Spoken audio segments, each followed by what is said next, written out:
Ayan, next guys. Okay. Viral ngayon yung trailer ng Pepsi Paloma trailer na movie. Oo.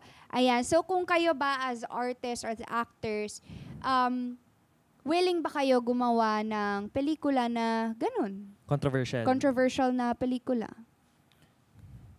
Ako, oo. Depends sa material. Ako din. For me. Same. Ako din. Depende sa material. Depende pag safe naman siya, pag okay naman, and okay yung talent fee. Hindi naman. Hindi. Ewan ko. Depende. Hindi ko masabi. Sorry, hindi ko masabi.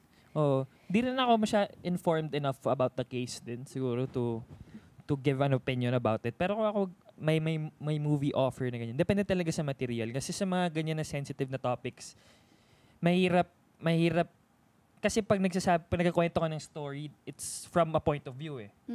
Ngayon yung point of view na yun ba, kailangan maging neutral in a movie like that eh. Or kung kanino kang point of view nang gagaling. Kasi minsan mahirap mag-lean towards one side or the other. Yeah. So yun yung titingnan mo lang when there's material like that na saan siya towards. Is it something that you agree with? Is it something that you think is right? Something that do you think is wrong?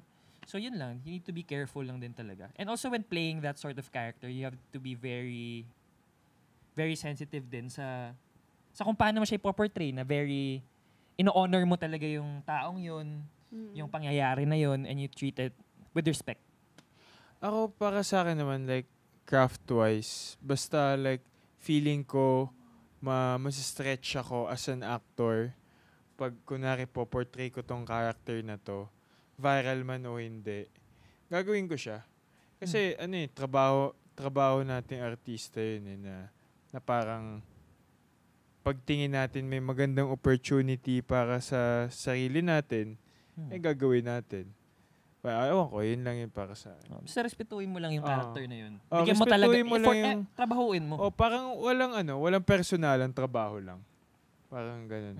Parang ganun ko siya tinitingnan. Penny, for your thoughts. I guess if it's a controversial story or character, if it's controversial for controversy's sake, I wouldn't do it.